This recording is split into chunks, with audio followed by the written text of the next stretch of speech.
Hello, readers. Welcome. I've been looking. I'm seeing all of the people coming in, saying where they're from. We've got lots of people in the States, New Zealand. I did spot that somebody's had to run off to the vets, so they're not going to be here for the live, but they'll watch the playback. I do hope that your foster kitten is going to be okay. I hope everybody's having a lovely Monday so far. I think it's Monday for everybody now. And that your week has got off to a good start, that you had a lovely weekend, and that you have lots of fun planned for the week ahead. So I am going to do the usual. I haven't edited the description box yet, but I have written it. So at the end of this, I will be editing my description box to include all of the stories we're going to be talking about today. And I will also be adding to it the opera pinboard, so that will be available with all of the stories linked also. On both the opera pinboard and in the description box, when it comes to the events and exhibition section, I have now included a link to the page about accessibility.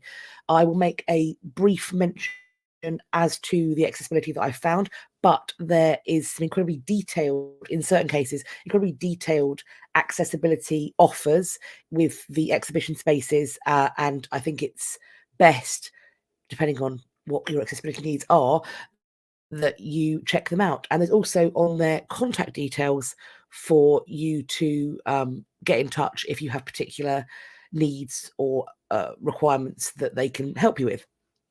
So that is the change, that we have now added accessibility. I was very kindly pointed that I should be doing that, and I'm sorry I wasn't before, but now it is added, and it will be there every week with lots of links as well, so that you can check it out for yourself. So without further ado, let's hop in to the history news. As usual, I've had some wonderful people send me links for our news articles, and I want to send a massive thanks to the following.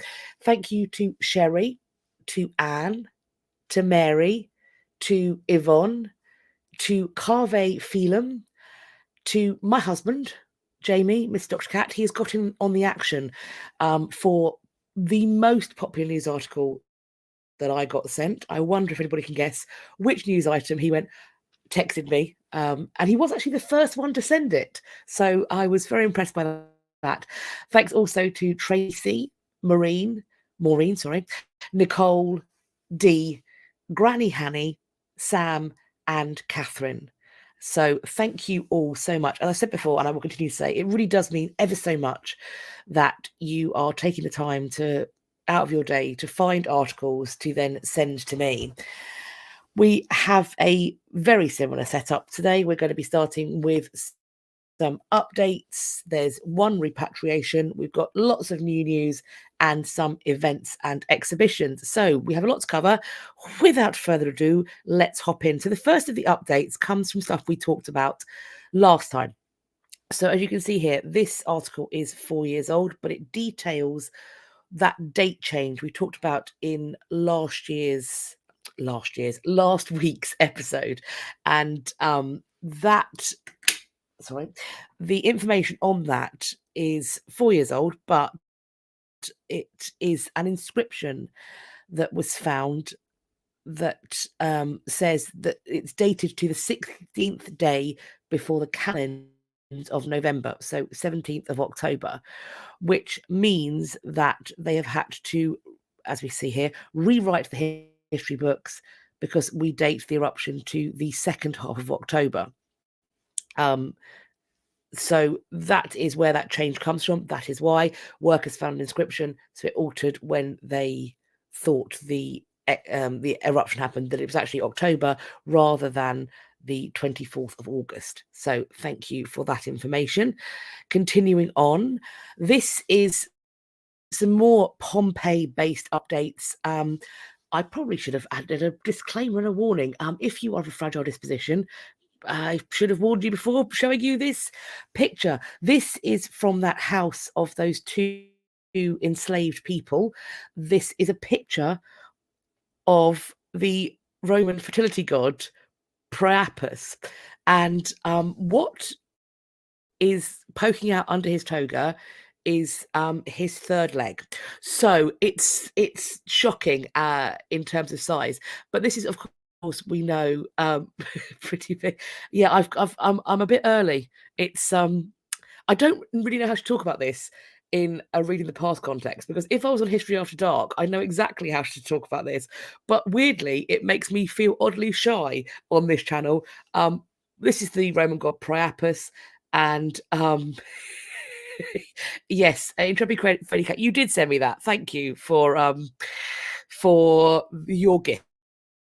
They are wondrous. Let's talk about it. I feel like a blushing child. How terribly immature of me. This article they're referring to it as one of ancient Rome's most unsettling images. I mean, I suppose it depends what you're into. A fresco of the fertility god Priapus weighing his hefty member on a scale balanced by a large bag of coins. I'm not saying the word because I don't know whether YouTube will flag it. I don't know. I never know what the algorithm is, so I avoid saying things that could potentially get it flagged. As we know, this area was closed off to the public. It's now been reopened. We think that they were two. This article is referring to them as two formerly enslaved brothers. There's some question as to whether they were actually blood related, as we've discussed previously. In Greek Roman mythology, Priapus is the son of Aphrodite and Dionysus. And according to legend, Hera curses him with impotence in the womb because his mother was deemed more beautiful than her. And so he was born with a grotesquely enormous member that he could not use. He was permanently happy to see you, but helplessly unable to do anything about it. So this, as we know, these kinds of images are not massively rare in ancient Rome. Pretty Pick and they were roommates. Yeah, I mean, we could have a discussion about how many really good friends there were in history who were just roommates and they shared a bedroom. That's a tale as old as time, isn't it? Mayfair Forest Witch, no one of their own togas back then and not trousers. Well, if you are Priapus, I think it would possibly chafe a tad bit. So wise to let the air get to it. Right. So as we know, these sorts of depictions do feature in Roman buildings. We know the Victorians went ham in Pompeii, defacing things they thought were smutty. So, and there are lots of other depictions from mythology all around this house as well. This is in the home's entryway, which we are being told is meant to broadcast these men's freedom. It's about saying that we've made it and we are now part of the elite. We see here that it's been closed since this casa has been closed since 2002, briefly opened in 2016, and now it's been restored and is open. It was originally excavated in the 1800s, and wax was painted over the frescoes to preserve them. So then they had to remove the wax without damage to show it all off. And I think, frankly, we're quite lucky that the more imaginative, sexualized images weren't destroyed at that time, because we do know that in many cases images like that would have been. Although the casa includes its fair share of risque imagery, erotic art, as we know, was exceedingly common in Pompeii. And in June, an example of ancient Roman graffiti was actually uncovered in my country of England, where there was an image of another member that read Secundius, the impolite word for defecator. And additionally, in August, we learn that archaeologists discovered an unusually large Roman era stone phallus in southern Spain, which I think I've actually talked about as well. So that is that. A further update on this pendant. We talked about this in a previous episode. They have scanned it. They have found that there are fragments of bone in it. They've also found fragments of parchment, which they believe likely may have contained the name of a saint. At the time when I was reading the articles, they were talking about how it was going to be very difficult to see what these words were. Sorry, Hadrian Ryan, what was that question you got there? Let me see. was erotic art like this more common in Pompeii than elsewhere in the area, or are they just saying it was generally a popular kind of thing? I believe they're saying it was generally a popular kind of thing. We have the survivors because Pompeii was, my understanding is that this survives because Pompeii was encased in ash. So that's why we see the survival. Yes, it is a tonal shift. That is what you get with the news. We will move from enormous fallacies to potentially reliquies, and we just have to hope that a lightning bolt doesn't strike me from the sky. So the articles I was reading saying that they didn't know what the text read because obviously they couldn't see it. But then I've seen this one talking about neutron tomography, which I do think was something they were talking about in line with scanning originally. I've got my iPad because the text is small. So it's unlike the energized electrons used in X-ray techniques, these have no electric charge. They can penetrate deep into materials such as metals.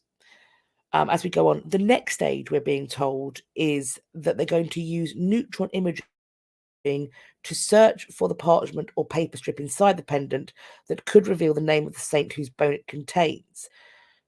So far, the pendant has been exposed to imaging neutrons for a total of just over 7 hours. The person leading the team is hopeful that further observations with neutrons could reveal the strip and also any letters on the strip which were potentially written in iron gall ink. So they would pick up then, because the iron salts would potentially, I think, pick that up. The plan is maybe double the exposure time, maybe triple, will divulge the saint's name. So we may find out whose bits of bone might be inside this reliquary. Another thing from last week, we talked about the Arundel rosary beads and the theft that happened at Arundel. I got sent this one saying that a police chief has said that the rosary beads were melted down and sold for scrap. So this is the direct quote. Her comments are part of an article published in the Daily Telegraph. She told the newspaper, "I think the thing to remember with heritage crime is that some of the things targeted are literally priceless. There was a rosary that Mary Queen of Scots had used before her demise, and it was picked up from Arundel Castle in West Sussex, melted down and sold for scrap.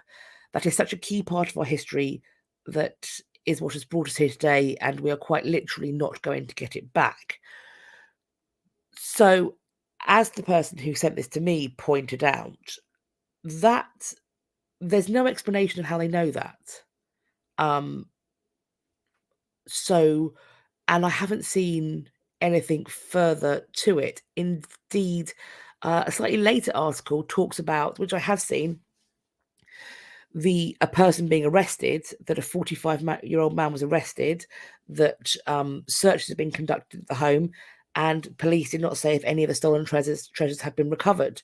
We have another detective inspector saying, "Our investigation into the Arundel Castle burglary remains live, and this action marks a significant step in our inquiries. I would encourage anyone with further information about this burglary to contact us, and also to remind people that the insurers have offered a substantial reward should any of the property be recovered intact." You can also contact us either online or by calling 101 in the UK, quoting Operation Deuce. So in this one, we're not seeing any reference to it being melted down.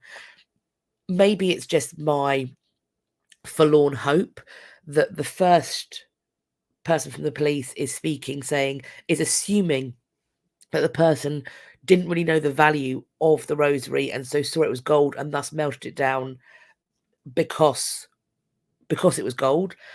Whereas if it was potentially a slightly botched burglary for hire, then theoretically the person is aware of what they're stealing, and so they aren't going to melt it down. Maybe I'm just living in a fake hope that this might all be okay. So yeah, there is potentially a report that it's been melted down, but no evidence as to how they know that is what has happened. I'm assuming at some case, this person who has been arrested is going to be charged and tried. I've not seen anything about a trial happening. I will have a Google around and see what I can find about that. But if there's a trial or a plea of guilty, I suppose we'll have to see. I can't imagine someone will break into a museum, steal an invaluable historical item, and just melt it down. Gold doesn't go for that much. I mean, that would be my thought. I would have thought that if you were just going to go for the metal price, go and rip some copper wire out. I'm not condoning that. Let's just put that out there. But you could go into a building site and for much less bother than breaking into a literal castle, because Arundel isn't one of those cutesy places that's called a castle. It's a castle where people live that have security. I would think that you would know what you're stealing, and it wouldn't just be an off the cuff turn of events. You would have a very good idea, and you would recce the place. Would be my thought, so you'd know what you were going after. We had, I believe, an update to the story of the man who is held in the Hunterian Museum, Charles Byrne. He was called the Irish Giant. We heard previously that his remains were going to be removed from display, which is, I think, fitting and right, considering he expressed during his life that, as we see here, he was gripped with a fear of Hunter, who used grave robbers, also known as resurrectionists, to provide him with unauthorized exhumed bodies. Byrne told friends that when he died, his body should be sealed in a lead coffin and buried at sea. When Hunter found this out, he managed to bribe one of them, and when the friends stopped overnight on their way to bury Byrne in the English Channel, his body was replaced with heavy objects. Hunter thus acquired the body. What I don't think we've seen before, because we had talked about this coming off of public display, but remaining within the collection as something that medical students could potentially come and see. The last paragraph here is interesting to me. A new program called Hunterian Provocations will begin this fall to promote new research and to explore issues around the display of human remains and the acquisition of specimens during British colonial expansion. So I think that's interesting, is that they've taken this off display, but the plan is to start a series of debates and discussions called Hunterian Provocations this autumn about how remains should be displayed. And theoretically, if they get this right, and the right people at the table, or a table, I suppose, question what the right people are, but a varied group of people with different vested interests, if the right people at the table, then this could potentially be defining in terms of how the industry functions. So I will be watching these conversations with a great deal of interest, and any points that are raised, any decisions that are come to, any best practice that is noted down, I will be putting that forward. I think,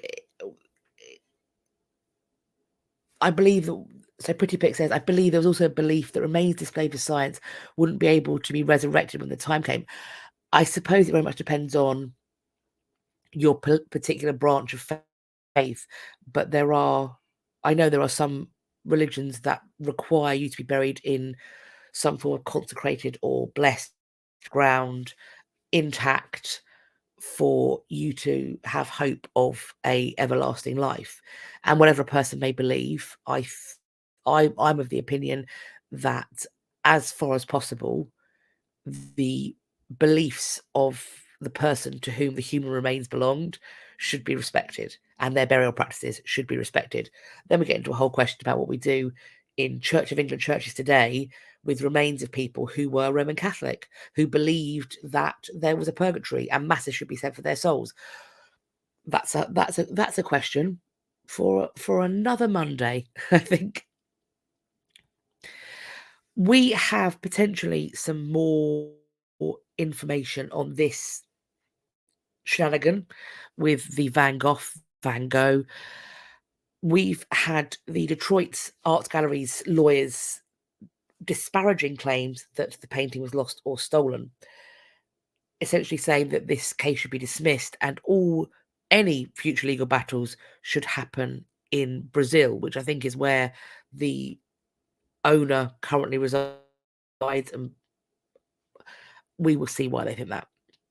The fight is unfolding in the 6th US Circuit Court of Appeals. I'm not really sure what that means, but it's in Cincinnati. And the judges concluded that the painting, the novel reader, could not be seized and given to Soter, who's bringing this claim, because it was protected by a federal law granting immunity to foreign artwork on display in the United States. The plaintiff, Soter, claims that there was the painting was lost track of, that they lost track of the painting, a famous Van Gogh. And while this may be so, again, it's not the question for the court, the DIA, that's the art gallery, notes that prior to submitting its application for immunity, it received confirmation from the Art Loss Register, which is the world's largest database of stolen art, that the painting was not registered as stolen or missing. The appeals court judges have ordered this art gallery to keep hold of it, and the appeal, they say, raises issues in its motion that deserve full pleading and reasoned consideration. Continuing on, we do also learn that Soter, the original person who's supposed to own this, never took possession of the painting according to the lawsuit. So he purchases it and then immediately arranges for it to be stored in Brazil by a third party. So it never came in to his hands. Then he loses contact with that third party and was unaware of the location of the painting until it was spotted in the exhibition. I mean, how much money does he have that he's like, oh, that's mine, I think. I own that. He's claimed the artwork is stolen. The art gallery's lender voluntarily sent the painting to a foreign country for display at a public museum, which, as we rightly see, is an act that is not potentially expected of a thief. We are also told that this legal fight has broad implications for the public art world. The resurrection of this lawsuit would threaten the ability of US art museums to assemble world-renowned collections, such as Van Gogh in America, which is what this was part of, likely chilling the willingness of foreign lenders to lend art to US institutions. How do you lose contact with someone who's minding a Van Gogh? I mean, I don't know. I would think that something of that value, you'd want a rough idea of where it was at all times, right? I don't know what's gone on here. It feels strange, but equally, like, if it had been purchased by Soter, presumably there's clear evidence there. When you buy something like that, don't you get it appraised and then insured? Don't you have those documents? Even if it's not a picture of you being like holding the painting, like mine. You've bought it somewhere. There's a money trail. You've insured it. There's a money trail.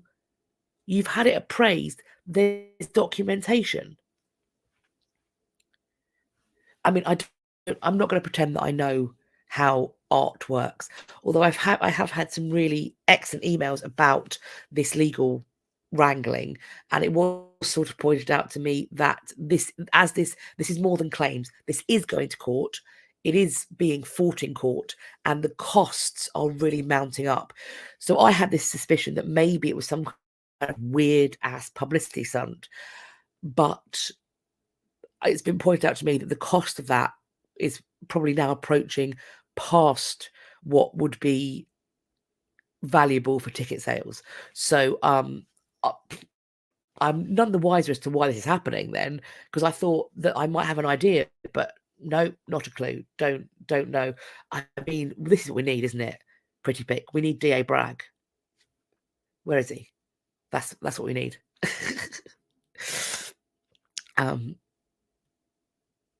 Minimum documentation would be a bill of sale And in the case of art, it's much more likely. This is what I'm thinking. If you buy something like that, there's...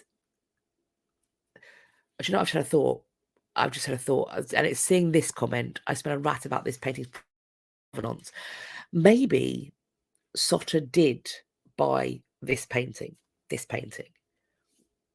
What if Soter didn't get provenance documentation? What if what Soter actually bought was a forgery that's now conveniently gone missing because it's a forgery, and Soter has seen this painting, but we aren't seeing documentation of provenance because he can't prove provenance to this painting? But surely there would have been some provenance to another painting. Like, there'd still be some documentation that would thus prove it was what he thought he had was a forgery. I don't know. I'm hoping that at some point we're going to get some realization as to what's actually gone on here. Every time I read something more, I get more and more baffled. I'm not going to lie. The more I read, the more confused I become. And I can't even imagine what the lawyers trying to argue in this case and the judge trying to adjudicate it must just be scratching their heads, unless they know something we don't. If the painting was a painting, I mean, but when? But whom? And if you've stolen it, you wouldn't be like, this person's... If you've stolen it, then somebody's stolen it from you. It's a ballsy move to be like, you nicked that off me. And at some point, somebody has to have documentation, because the DIA is not going to accept a piece of work with no document. I say that. But then equally, we've also seen what galleries get up to. And allegedly, don't sue me, I've not got no money. We're on to repatriations now. We're going to hop on. Harvard Museum has transferred the ownership of a rare, culturally significant... I'm going to pronounce the word kayak, but I know it's not pronounced that way. This is going to Kodiak Museum. And this was found in the Harvard Museum. This is a one-person kayak.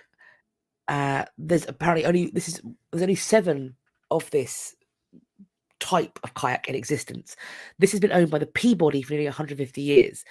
And last week, Harvard announced that it's currently on loan to the Kodiak, and it has been since 2016, that it's going to be permanently returned there. There's a years-long partnership between the Peabody and the Alutique Museums, and I apologize if I mispronounced that.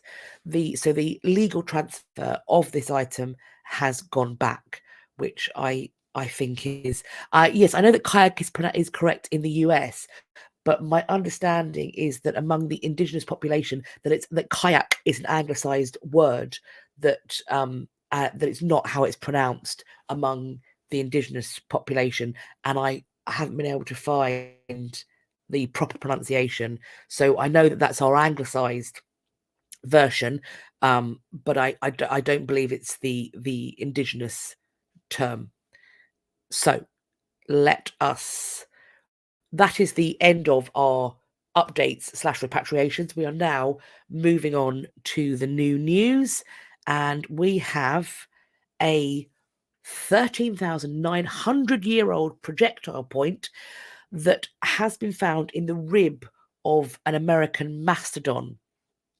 This is a worked projectile point. Yes, see, I have seen this, but I've seen that as the pronunciation, but I'll be honest, I don't know how I would then verbalize that. So yes, kayak is not the correct pronunciation. This is the correct pronunciation. But I don't know how to say that. I'm going to figure it out, and I will come back and hopefully pronounce it correctly. So this is what we have here, is a worked projectile point. It's a man-made artifact, but it is earlier than the Clovis culture. So what this shows is that people predating Clovis made and used osseous weapons to hunt megafauna, which is a great word, in the Pacific Northwest. So this is old. In the 1970s, archaeologists excavated a single male mastodon. No stone tools are found at the site, but there was interaction with the mastodon, showed that the bones with spiral fractures, flakes removed from a long bone, and bones with cut marks. In addition, the end of the mastodon's right rib had foreign fragments embedded in it. Those foreign fragments were interpreted to be the tip of a projectile point that broke apart as it entered the rib. And megafauna should be a band name. I agree. That is an excellent band name. So we have this mastodon bone. We have this projectile inside of it. This is again small, so I'm going to look at my iPad where I can make it bigger. They isolated the bone fragments, printed them out, and assembled them. What they have found is the tip of a bone projectile point.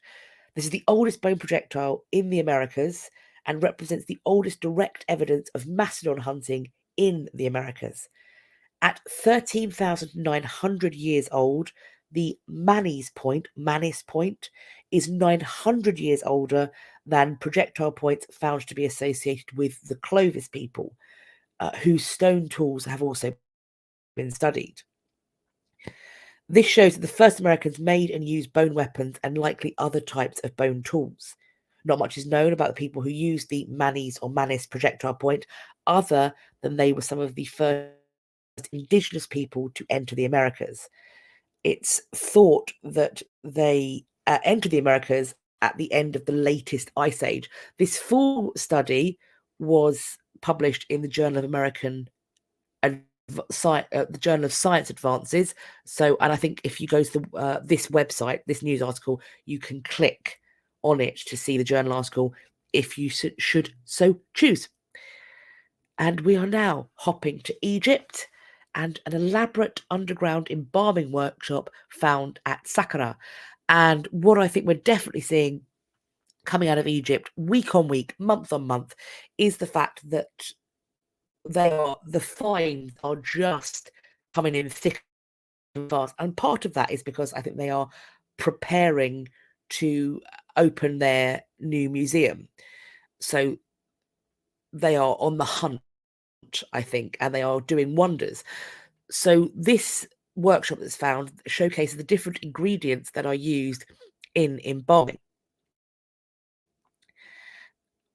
They have deciphered how these ingredients, and many of them come from different places. So it's an import trade for embalming chemicals, etc., how they are used.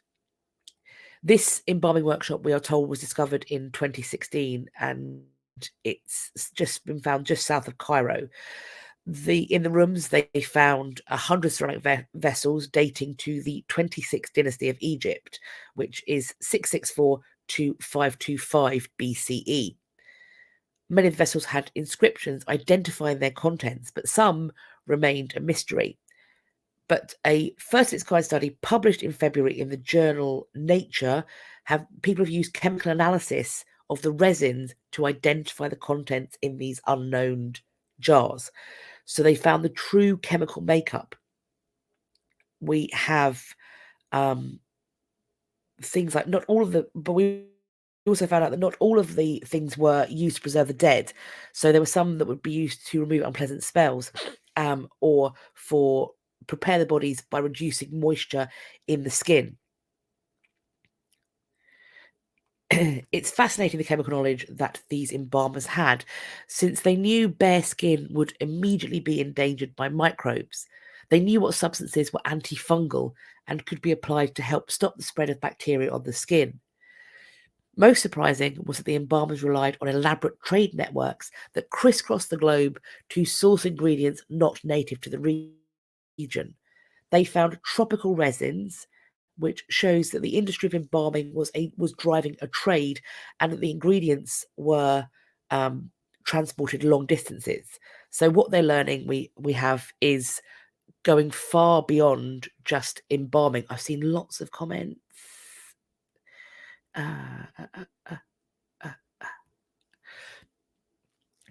Yes, I think when we see the full analysis of all of the chemicals that they found in them and the chemical makeup, they're going to have a rough idea, because some of these, if they've come from particular places or very particular plants and spices, etc., only come at certain points from very particular places. So it's possible they may be able to chart that trade network by where these things are from. So let's see.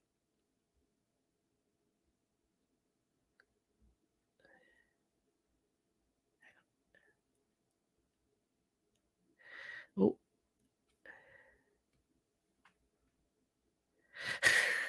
Yes, I admire people who examine the ancient substances for the antifungal properties. I also hope they're being lovely and careful.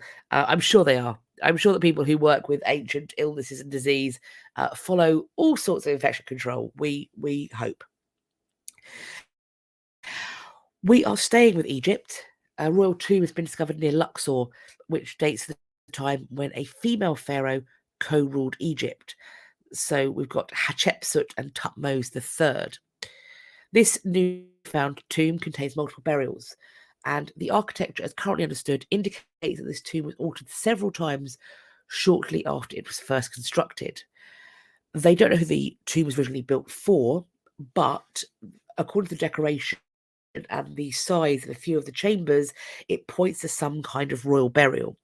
They are thinking perhaps, as it's been placed near to the burial of a great royal wife and several children of a Thutmose king. The tomb was, however, damaged by flooding in ancient times.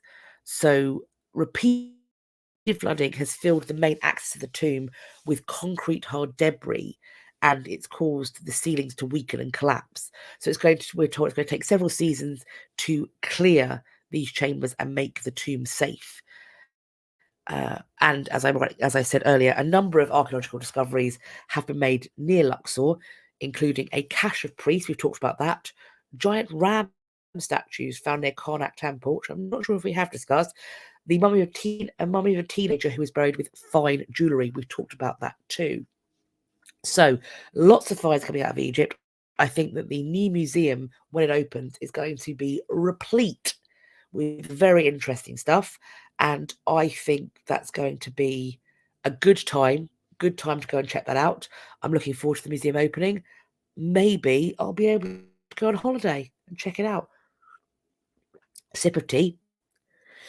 We are hopping on to Roman. Construction workers have found a life-size statue of Achilles. So we have here some pictures of the statue as found. This statue was discovered by construction workers who were conducting repairs on collapsed sewer pipes near Rome, between Rome and Marino. The park contains ancient monuments and archaeological remains, including part of the Appian Way, which connected Rome to Brindisi in the southeast of Italy. The Circus of Maxentius, and numerous villas and tombs. This life-size statue, this one here, is made of marble and was uncovered at a depth of 20 meters.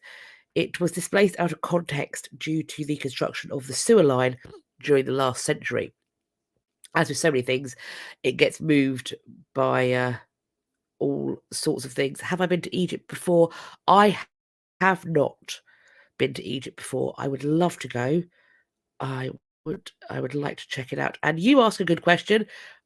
It's almost pretty pick, like you've read the article. Wonder who the face model was. Let's just boom, hop. It's hive mind.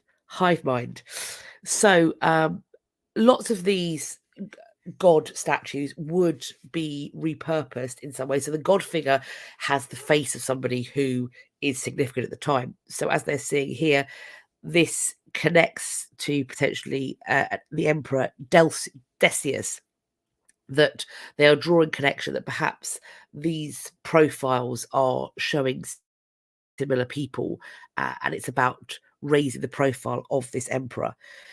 Decius was the emperor of the Roman Empire from 249 to 251 CE.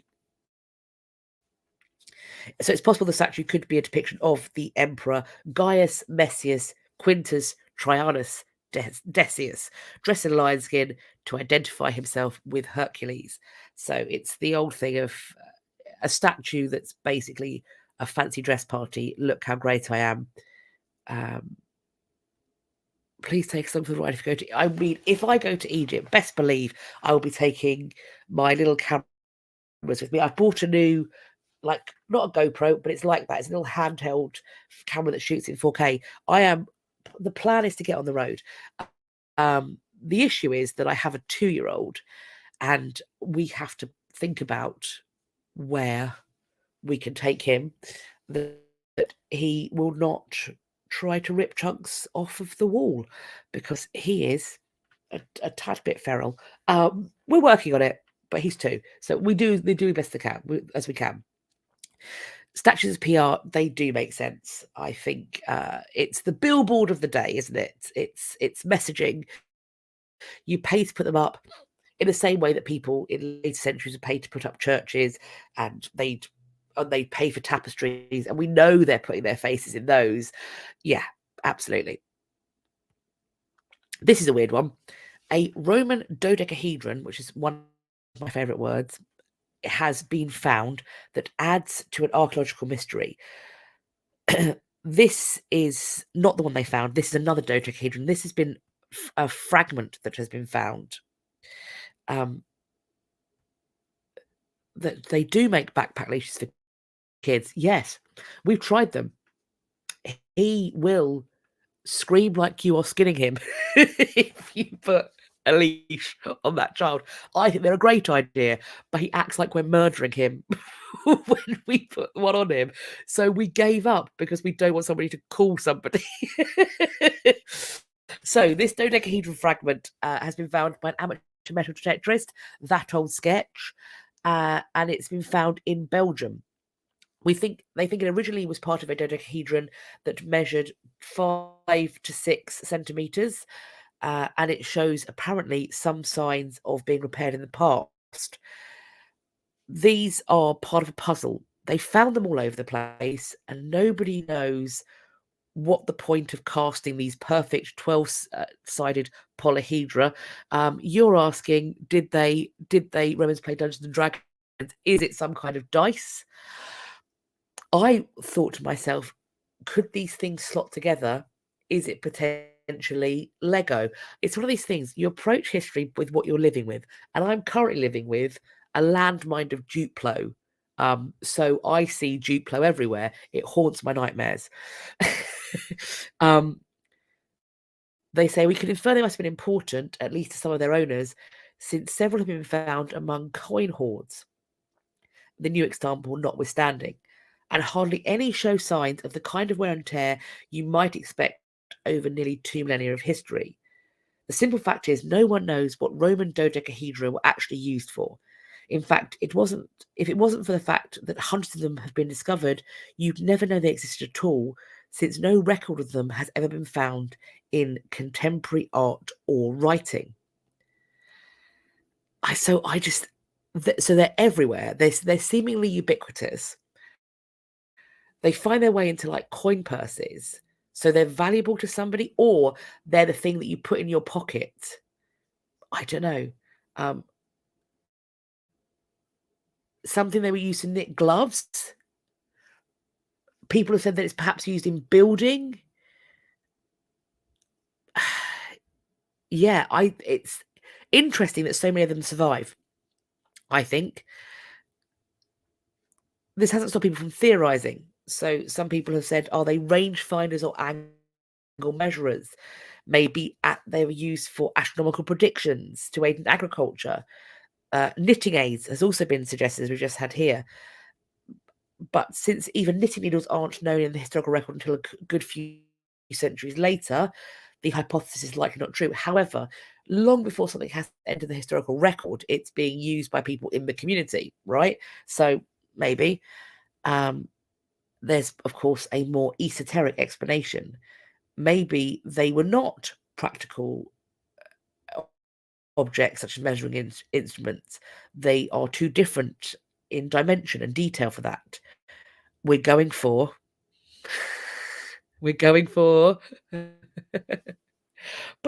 yep. If we look down there, the significances should probably be sought in the magico-religious sphere. This may explain why a significant number of dodecahedrons are linked to burial finds. So we are going for ritual purposes. Again, this is not a drinking game, friends. I do not condone under any circumstances. It's not the one. This is part of the fragment they found. This is only the third one of its kind found in Belgium. They have been found as far afield as Ireland, Britain, France, the Netherlands, and Germany. All places where the local Celtic civilizations held sway. And weirdly, despite being known as Roman dodecahedron, they've not been found in areas around the Mediterranean Sea where the ancient empire began. So that's interesting too, isn't it? So the hope is that as older and newer discoveries turn up, that more finds in the 2,000-year-long history of the site on which this was found may be fully unearthed. And perhaps we shall see. Maybe it is ritual. I think I'm still going to lean with some kind of Lego or stickle brick. It looks a bit like a stickle brick to me. Could be. Who knows? Let's see. Maybe it is a Roman rabbit's foot. Maybe it is more Celtic or Germanic. If we just go back to it, could it also be something that you might put on a necklace? Could it be like a bead? I don't know. Maybe the more that come out, the more we will figure it out what's going on there. We have found dozens, I say we, I wasn't there, dozens of unique bronze ornaments have been discovered in a drained peat bog in Poland. We have necklaces, bracelets, greaves, decorative pins, human bones, all been discovered, and it's thought they have been there from a sacrificial ritual as far back as 2,500 years ago. This is about the dodecahedra.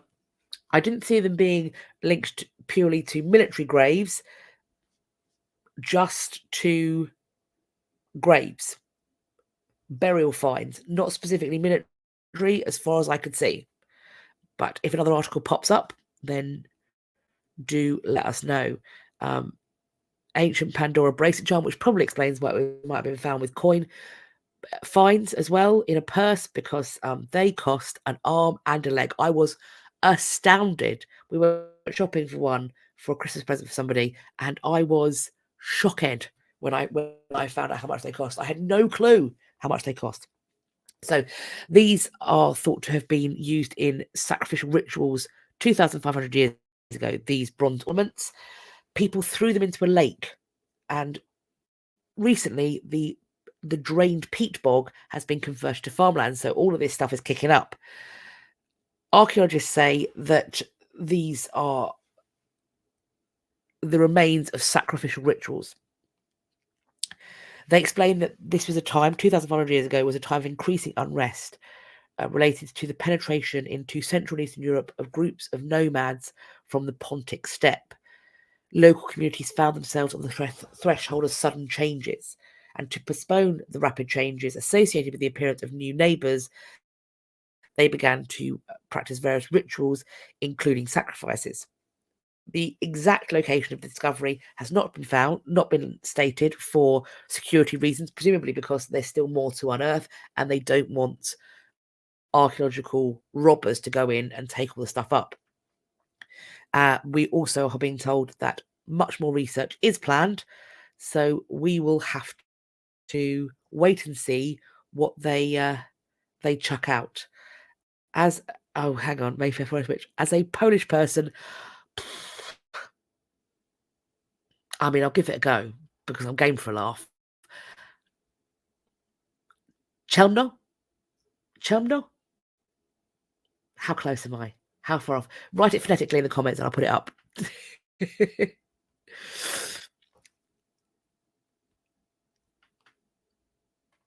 We're hopping to the early medieval period and the potential that monastic communities of the Anglo-Saxon or pre-Norman Britain, because I'm not sure if they were where we're talking about here, were resilient to Viking raids. We have, of course, mention of the famous Lindisfarne raid. The Lindisfarne Gospels are, of course, very famous, and the raid there did send shockwaves throughout the Christian West. We have a quote, "Never before has such terror appeared in Britain as we have now suffered from a pagan race. The heathens poured out the blood of saints around the altar and trampled on the bodies of saints in the temple of God like dung in the streets." However, we have this new study, and if we hop to the bottom, the image of ruthless Viking raiders slaughtering helpless monks and nuns is based on written records, but a re-examination of the evidence shows that the monasteries had been more resilient than we might expect. So the Lindisfarne raid is seen as being the beginning of the Viking Age. However, in Lymming, a monastery in Kent, they endured repeated Viking raids but resisted collapse, and they put in effective defensive strategies. We have I wouldn't have gone there.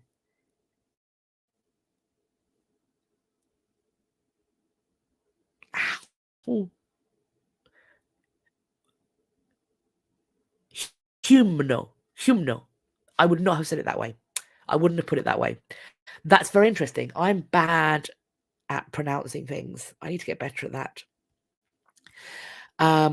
Many medieval monks were indeed skilled with weapons. In fact, many of the medieval fight books were crafted by monks. And a lot of reason for that is because trials by ordeal, so fighting to prove yourself as righteous, would be seen as being judged by God. So arguably the preserve of the monks. So yes, monks are indeed skilled with weapons.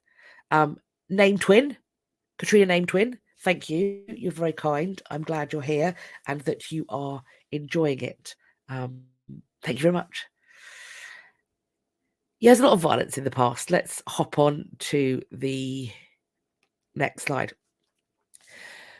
So we have this historical records held at Canterbury Cathedral point out that the monastic community at Lymming was granted asylum in the walled safety at Canterbury. But then the monks returned to re-establish their community, and they continued to expand the settlement over the course of the 9th century. And that's provable by the dates of artifacts that are found in this location. So this research paints a more complex picture of the experience of monasteries during these troubled times. They were more resilient than the sitting duck image portrayed in popular accounts of Viking raiding based on recorded historical events such as the raid of Lindisfarne. However, the resilience of the monastery was subsequently stretched beyond breaking point. By the end of the 9th century, at a time when the Anglo-Saxon king Alfred the Great was engaged in a wide-scale conflict with invading Viking armies, the site of the monastery does appear to have been completely abandoned, which was, they think, most likely due to long-term pressure from Viking armies. And settled life was only eventually restored in Lymming during the 10th century under the authority of the Archbishop of Canterbury, who had acquired the lands that formerly belonged to the monastery.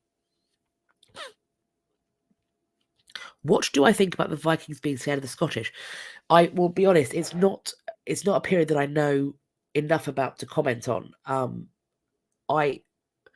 Is this a well-known discussion point? Because I haven't come across it, but that is principally because this is far earlier than my particular period of study, but I can definitely look into it. We are looking at some Byzantine, however you choose to pronounce that word. This artifacts have been found in a peach orchard in Turkey.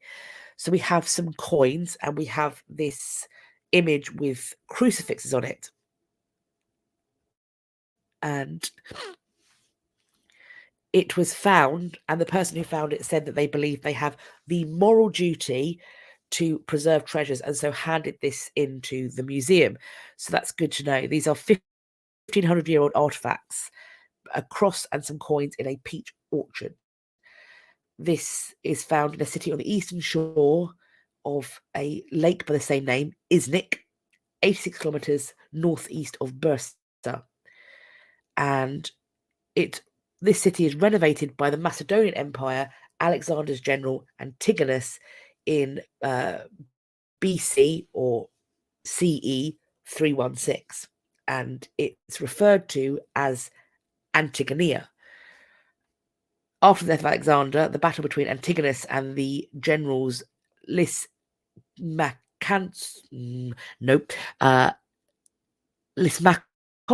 resulted in Lysimachos' victory, and he named after his wife Nicaea, who was the daughter of Antipatros. So Nicaea, as we know, is an important city in early Christian history. So Iznak, known in ancient times as Nicaea, the site of the first and second councils of Nicaea, which established the tenets of Christianity, with the Nicene Creed about how saints interact with our icons. One has to wonder, are these crosses some example that was handed out? Was it discussed at the Nicene Council? Yes, I do just want to, as we are talking about Turkey, I've just seen this, Manza. Yes, the earthquake that happened. It's terrifying to see how the death toll is rising. Terribly sad. And I hope that if anybody is in Turkey, that you're safe. And if people that you love are in Turkey, I hope that they are also safe too. It's really scary. Such a huge magnitude earthquake and the aftershocks as well. Let's hop on to this discovery that potentially points to the idea that Vikings may have brought their animals with them. So invading Vikings, it was previously thought that they had stolen animals, gone cattle rustling, as with so many other things, but also it seems now they may have brought them over on the boats with them. Now these are quite small boats, so what's useful is that ponies at this time are quite small, so it's much easier to transport them on Viking ships. Julian Richards from University of York points out that, as we know, in the Bayeux Tapestry, we have Norman cavalry disembarking with their horses, but this potentially points to the fact that this is happening earlier, 200 years earlier, with the Vikings, that they are bringing their own horse troops over to work the land, to go to war, whatever else, to hunt, particularly in the case of dogs. This Norse mythology and 13th century sagas show that animal played a big role in Viking life. Just going to, you can go away. Sorry about that. We have just one thing on Turkey. Yes, Turkey is going to need lots of relief on the ground. So UNICEF and Médecins Sans Frontières, I would assume, are excellent suggestions. Thank you. And if there are, I will put, if there's a clearer funding that happens, I will also put that in the description box also. Scientists also found a pig bone in Heath Wood, the only large Scandinavian cremation site in Britain, which may have been a token or part of a game brought from Scandinavia rather than a live animal. So what they're saying is that these finds have really opened up new avenues of evidence, so thus new directions for study, and these findings have been published in the scientific journal PLOS One. So very interesting.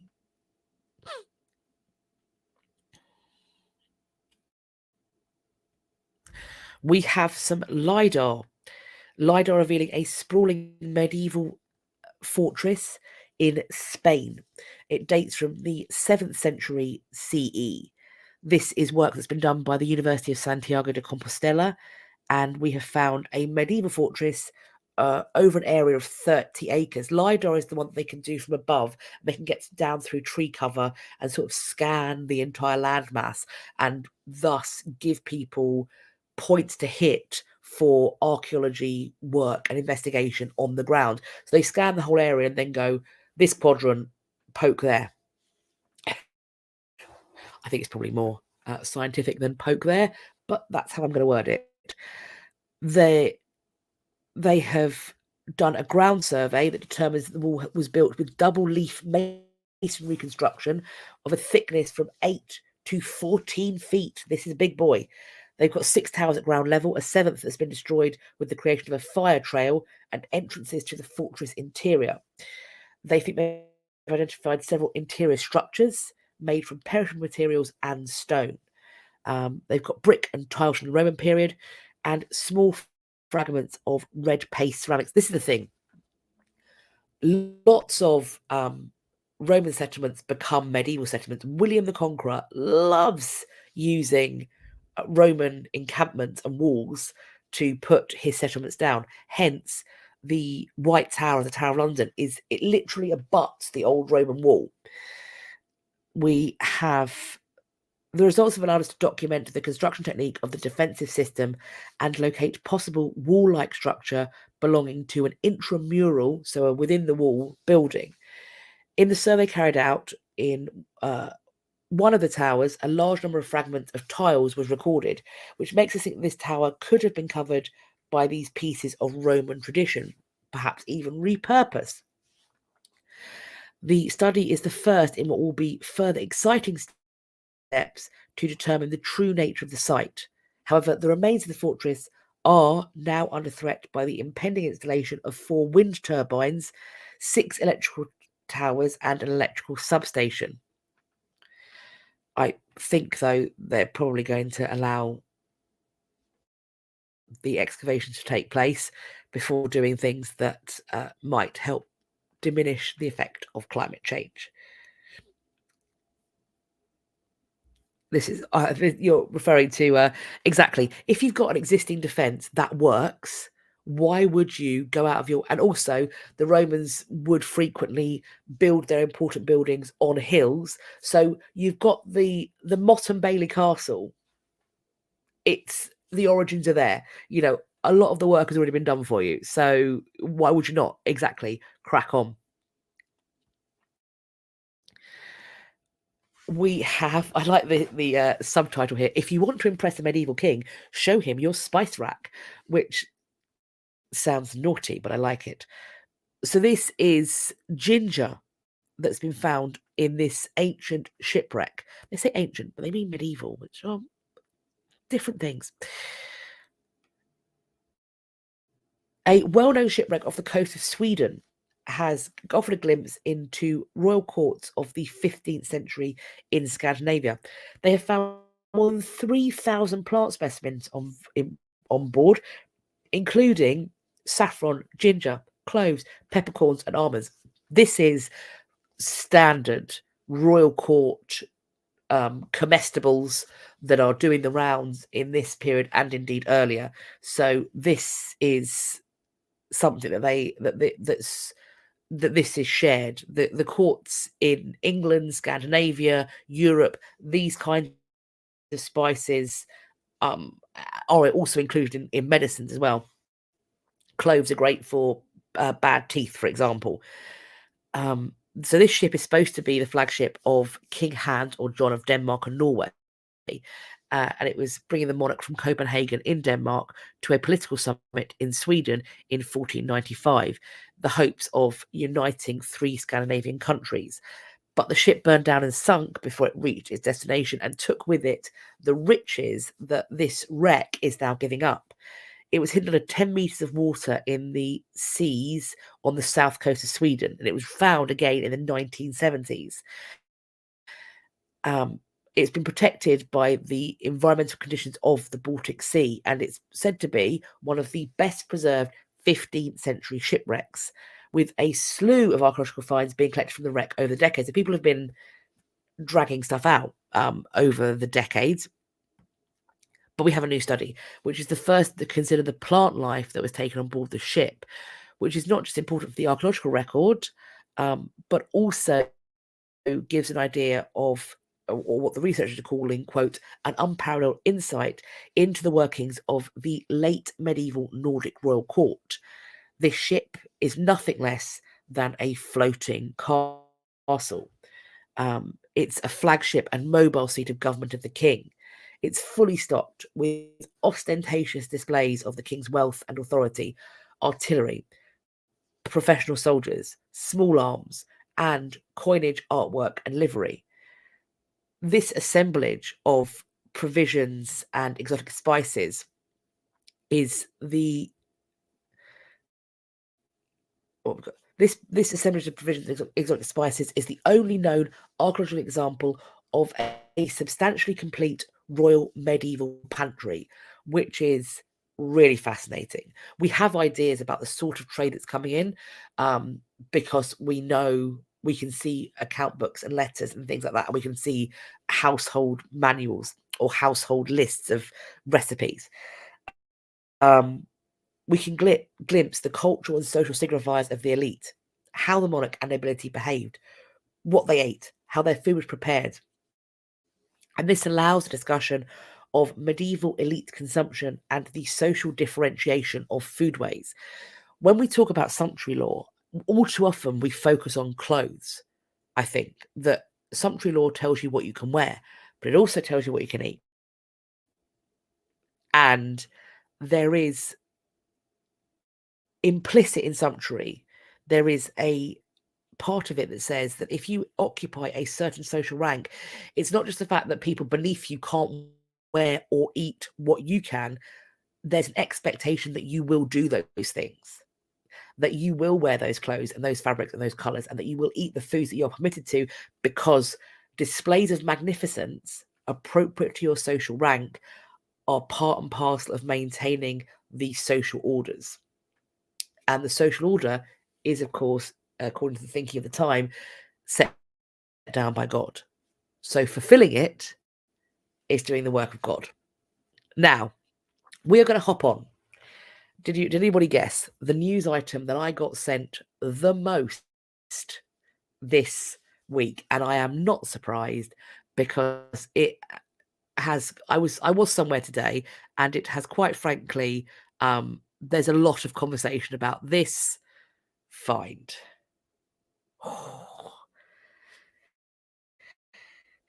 And the metal detectorist, the amateur detectorist, who is just bloop, bloop, bloop, bloop, bloop, bloop, bloop, bloop, and they find this. Can you imagine? I I think I would just implode if that happened to me. I would just lose it. So I'm sharing one of the articles, but on the Opera Pinboard and also in the description box that I'm going to update at the end of this, there are a whole bunch of other articles and indeed a video that is worth checking out. So it's found by Charlie Clark. He's been metal detectoring for just 6 months when he stumbles across what he calls, quote, once in a lifetime, no once in 30 lifetimes find. And do you know what? He's not exaggerating. He is not exaggerating. He finds this in a field in Warwickshire. He's about to call it a day when a beep beep stops him. And he says that, like a little schoolgirl, he was shrieking. His voice went pretty high pitched. I cannot blame you, sir. This he owns a cafe in Birmingham. And what he has found is an early Tudor pendant, and this gold pendant has a heart. See if I can get this. And these are the initials H and K. And then there's also a Tudor rose here on the, as I'm looking at it, on the left-hand side, and on the right is a pomegranate. The Rachel King, curator of Renaissance Europe at the British Museum, said that nothing of this size and importance from the Renaissance period has been found in Britain for more than 25 years. It's quite It's quite startling. What we have is a heart-shaped pendant. I'm going to show a picture of it while I read this out to you. We have a heart-shaped pendant attached to a chain of 75 links, made of 300 grams of 24-karat gold, decorated with a bush. So this is the other side. This one, decorated with a bush bearing the Tudor rose and pomegranate Catherine symbol. And on the reverse is the initials H and K. Ribbon motifs carry the legend "Tous yours," which they think is a kind of franglais pun on the French word toujours and the English all yours. Based on analysing this iconography and other historical records, it's thought this might have been given as a prize at a tournament, and it may date to around the Field of Cloth of Gold of 1520. They think because of its size, it may only have fit a woman, although it may, of course, not have been worn at all. There's a quote, "In the British Museum, we've got the largest collection of objects from the early Tudor period in precious metal. None of them are anything like this." And I tell you what, I haven't seen anything like this. I think the closest that I've seen of anything of this magnitude and wonder is the Chequers ring. Nothing comes close to this. I see your comment here. Oh, sorry, I jumped that. The condition is absolutely wild. They have checked it. It's legit. Do we have any idea of who owned it or how it ended up in a field? No. In fact, the article finishes thusly. We have, what on earth is it doing on Wiltshire? On Warwickshire, sorry. They are still feeling their way. We don't know why it was in Warwickshire or who had it there, at least not yet. So, more to find. I'm going to show the picture one more time. Look at it. Isn't it absolutely glorious? And my friend Philippa, who I work with on History After Dark, put up a post on her social media where she made the connection, very appropriate connection, that if you look at Henry's jousting armor from around the time when they think this might have been made, you see very similar lettering, the H and K, but font wise and binding wise, it looks very similar. Could they potentially be paired pieces? Would be very interesting. And so this has been discovered before the pandemic, but it's come out because of the launch of the Treasure Act. It's not been valued, but no doubt it's worth a large sum of money. And whatever he is paid for it, the person who found it, he said it's going to go towards helping to educate his son. And as I said, there is a video, and there we can see there's a still there from the video where you can see the H and K. It does open up like a locket. Just spectacular. And what's holding it in place there, you can sort of see it very clearly there, is that the chain attaches to like a fist or a gauntlet. And the gauntlet to me does make it seem like it connects to a tournament, that it's some kind of tournament prize, some kind of medal from a tournament. Henry, of course, loves that when he's jousting in the pageantry after the birth of his son by Catherine, his short-lived son. He does talk about being Sir Loyal Heart. So it does feel similar. He could probably get 5 PhDs and fund 5 more for somebody else. So yes, absolutely. The kid is going to be all right for education. Let's hope he's a history scholar. One of us. Henry visited Warwick Castle. I'm almost sure he would have. He goes pretty much everywhere. So yes. Amazing. We're going to hop to something less upsetting. We're going to hit something less fun and more upsetting. So this is just, I'm going to forewarn you, this is about, I'm going to be talking about World War II and AI that connects to potentially identifying people who were in the camps. So I'm just going to head up that. This is much less happy than the find of a beautiful necklace. A software engineer has created AI that identifies anonymous faces in World War II photographs. So it leverages AI to help descendants of people who either survived or potentially did not survive the Holocaust to discover images of their loved ones. The project is called From Number to Names, or N2N, artificially intelligent facial recognition platform that scans through pre-war photographs in Europe to photographs from 1914 to 1945, so the full gamut, linking them to people living today. So Daniel Patt, a 40-year-old software engineer now working for Google, works on the project in his own free time with his own resources, but he is being joined by a growing team.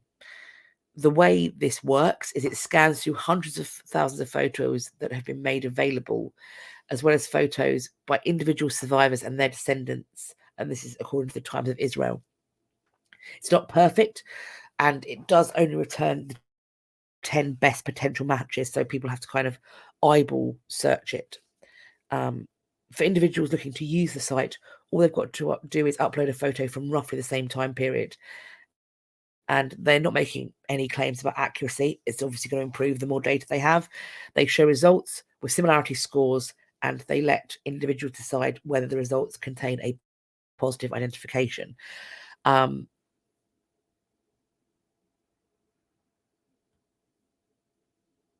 I think the AI does sound fantastic, and I also agree with you that, Wendy, that it is a positive use of technology.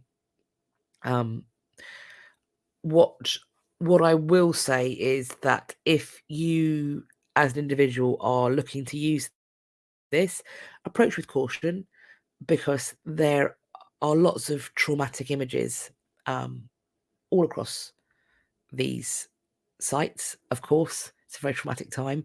Make sure that you are prepared. If you do put up photographs, make sure you are prepared for the return that you may get back, and be careful of yourself. And this, I think very similar with DNA testing. Be very sure that the answers that you're looking for are ones that will not cause you unnecessary pain, and make sure that you are supported in doing that looking is what I would say. So there are photos and videos currently available on the site, but he is working on getting an additional 700,000 photos from the pre-Holocaust and Holocaust eras. They have said they would like this to become a vehicle for education, giving students an opportunity to contribute to the historical record, so they can help to identify faces and artifacts in photo and video archives, and thus discover new connections between living people and their ancestors. This is a non-profit, and it's been in contact with the with relevant places, USHMM, and they want to partner in future with schools, museums, research institutions, and other organisations that share common goals around education, awareness, and so on.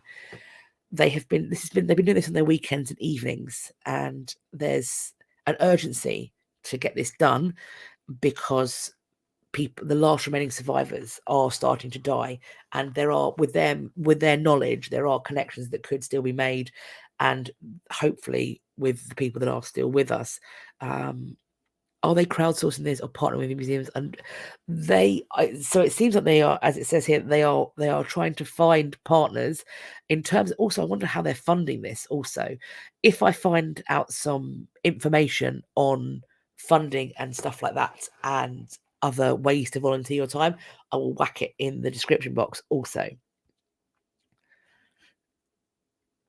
We have an auction.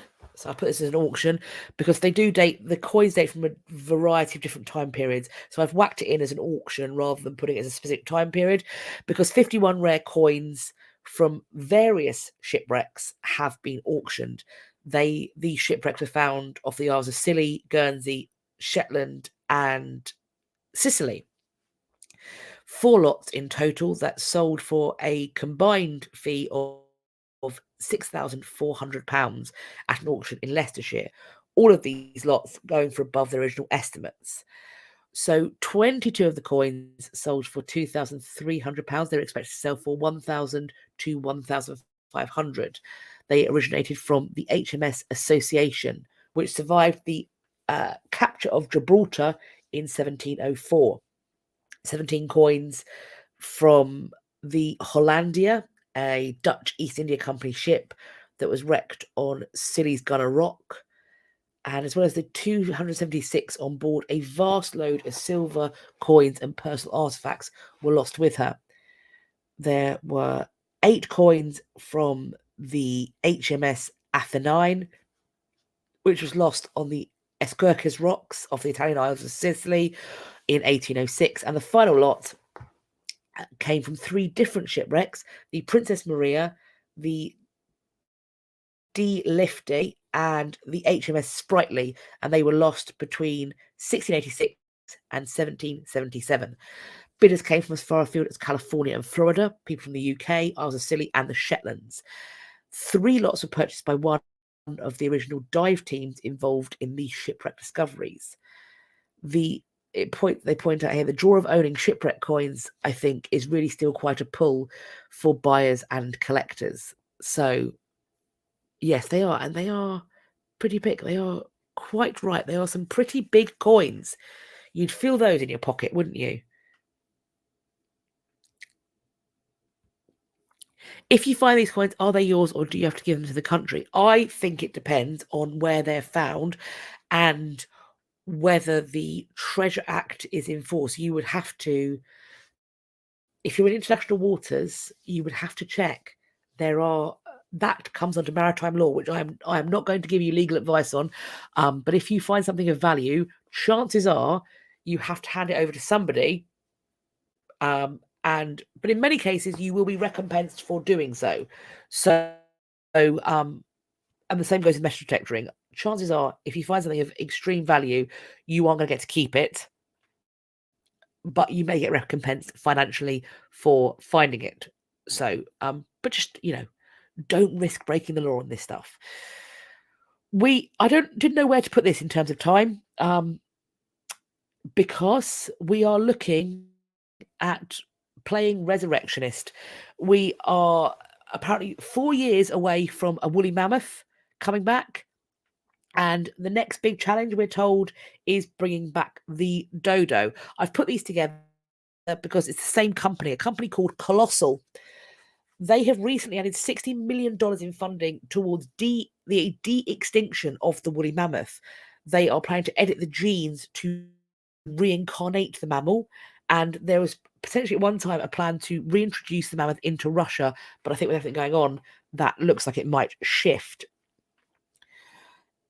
They're also potentially thinking about reincarnating a thylacine, which is a Tasmanian tiger.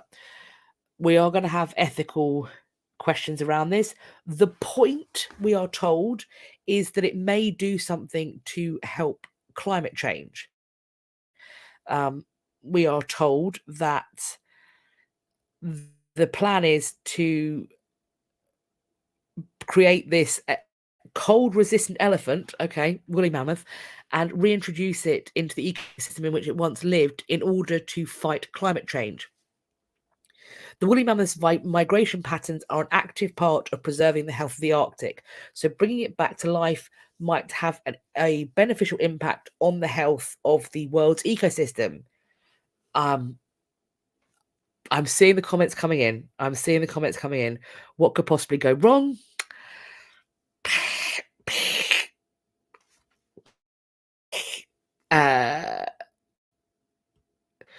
We don't have enough land for extant creatures. I mean,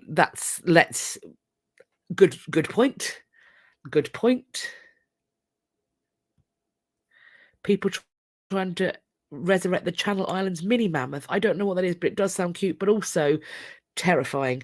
We've also got a lot of no Jurassic Park. I already have ethical questions about this. You are right, Mayfair. It is a pretty bird in the photo. It's a pretty bird in the photo, but it's not a dodo. The reason for using it is because it's the dodo's closest living relative. So much like they're going to use some kind of elephant to hatch themselves a mammoth, they will also use some kind of dodo-like bird to make themselves a dodo. Help with climate change. I'm seeing very similar things. Russia does have the land, but I also don't necessarily know if we need to give them a weaponized elephant. To be honest, let's not give them big things. Everything could go wrong. I'm hoping they've thought it through. But equally, I am very aware that there are many people in science who are of the opinion that just because they can, they should. And I wonder. That's disturbing. Trophy hunting scheme. Oh yeah. I mean, for the right price, isn't it? If they can do it, then it means they can also do it for all sorts of other things as well. And it means that you can potentially big game hunt with impunity because they aren't going to run out. I hadn't thought of that. Oh, I hadn't thought of that. Oh, boo. So Colossus is a company that's got its start with a splashy announcement about plans to do something that many scientists consider impossible with current technology, all in the service of creating a product with no clear market potential, the woolly mammoth. They have settled into a potentially viable business model, and they have got its sights set on a species where the biology is more favourable, the thylacine, a marsupial predator that went extinct in the early 1900s. Its third de-extinction target is the return of the dodo. They see this as being worth the effort because there's the business model involved recognizing when the technologies needed for de-extinction can be useful in medicine, biotechnology, or agriculture. Many species of birds are raised commercially, and it's possible that streamlining PGC manipulations and enabling them in other commercial species could generate revenue for Colossal. Quote, "We're losing a lot of birds, which are really, really critical to ecosystems, and there's just not enough money going into it.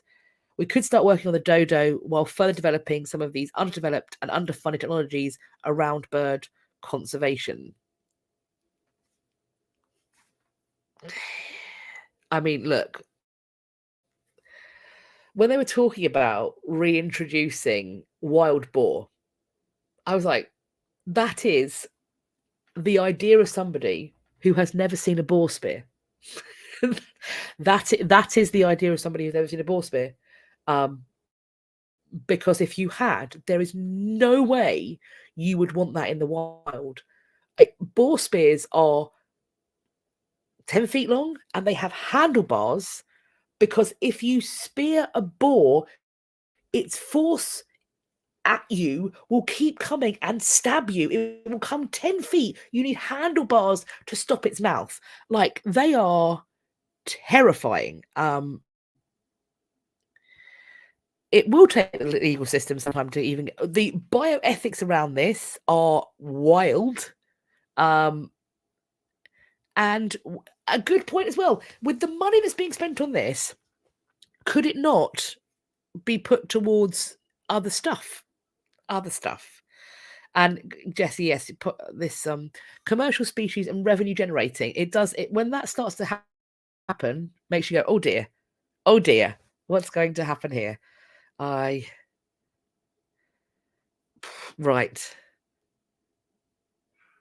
Oh, what's this? They did say the same kind of thing about wolves in Yellowstone. Look what happened there. The ecosystem is thriving.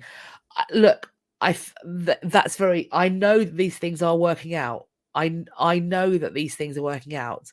And look, Thomas Cromwell brought back the beaver into this country. He rewilded the beaver. It can work. The for-profit thing is making me feel a little bit Bond, it feels a little bit, like Superman villain. I'm not going to say. I'm going to put it out there. Those are our new newses. It's now time to hop into the events and exhibitions. Join me. This is actually an update from a previous exhibition. We talked about it last week. The First Kings of Europe, which is on at the Field Museum, and part of that is a sword that they had thought had been a replica, but was actually found to be 3,000 years old. It was taken out of the Danube in the 1930s, and it's actually a 3,000-year-old sword that they have found. And I have got the accessibility of the Field Museum. So they do look pretty good. There's lots of lifts and wheelchair access. They have at the top of the accessibility page, they have got both an email and a phone and a TTY. I'm not quite sure what that is. Is that texting? Maybe. So they have all sorts of things about how to get there, where to park. They have wheelchairs. There are 2 elevators that access all 3 public levels of the museum. There are accessible restrooms on every level as well. They also have a Field for All app for sensory friendly. They've got sensory bags. They have got things about their service animals, and all sorts of. TTY is for it's for hearing impairment. I did not know that. Thank you very much. So it seems like definitely check out the accessibility page, which I have, because in England we don't call it TTY, we call it hearing loop. So I don't think it has the same name here. So TTY is for the hearing disabled. We have, or hearing impaired rather. So next up we have this exhibition, which is at the Crossroad of Civilizations Museum, which in some cases is referred to as a private museum, but in other cases seems to have tickets. It certainly lists its accessibility. I will leave it linked as well. So they have their accessibility. It's less detailed than the Fields, but they do have all sorts of things about how you can get there. You can get there by ferry apparently as well. They talk about families with school visits, with children.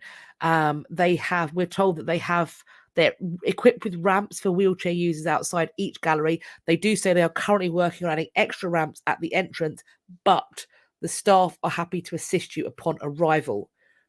So I don't know quite what that means. There are floor plans of the museum. I don't know what their assistance will look like. If there aren't ramps, that might be worth a call. But this is, in this exhibition, it's an event commemorating the Holocaust, and they have a 16th century Torah scroll that survived the Holocaust that was officially unveiled at this Crossroad of Civilizations Museum in July in the UAE. So it is about bringing together communities and cross-cultural conversations, and I'm not going to get a chance to go out to see this exhibition. Maybe I'll get to go to Dubai eventually.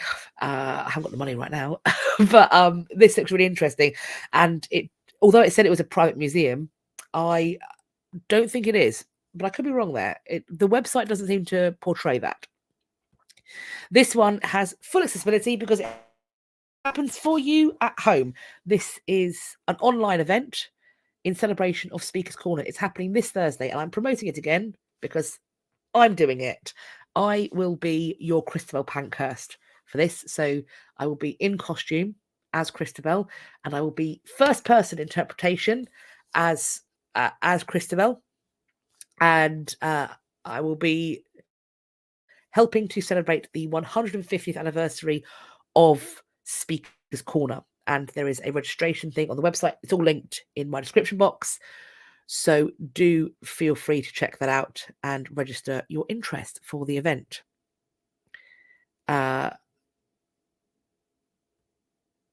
I don't believe you're a stupid American, but I also, if you are, then I am also a stupid Brit because I don't know how to do that. Oh, maybe this is it. Is that it? 10:30 to 11:30 a.m. Maybe. Well, it'd be lovely to see some friendly names and faces there. Today, I went to a very fun thing. I went to the press launch of this at Hever Castle, Catherine and Anne, Queen's Rivals Mothers. This is Hever Castle's new exhibition that's opening officially on February the 8th, and it's going to run till November the 10th, and it is amazing. They have brought together some really rare things to have in the same room, including 2 prayer books printed. They're essentially the same printing of the same prayer book. One that's owned by Catherine of Aragon and one that's owned by Anne Boleyn, and potentially put together at the same. They may have owned them at around the same time. Even they may have read them in rooms together. This is an incredible exhibition. It was the press launch was phenomenal. They've got some costumes from Becoming Elizabeth and Elizabeth with Kate Blanchett. I will be putting up. I'm editing down some little shorts that of footage that I took from it today. So do check it out. It'll be on the short shelf. It'll be on my clock app page. I have got the clock app, so do follow me over there as well.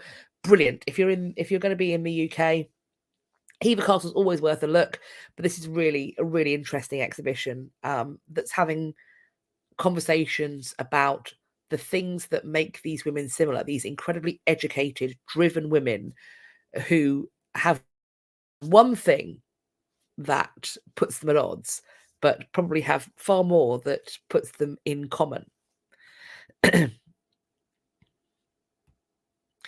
And for half term, the Royal Armouries in Leeds in the UK is doing a bunch of cool events for that Margaret George, the clock app, is algo speak for TikTok. I'm not sure if I'm allowed to say it because on the clock app you can't use the name of this place, so you have to use algo speak. So that is what's happening.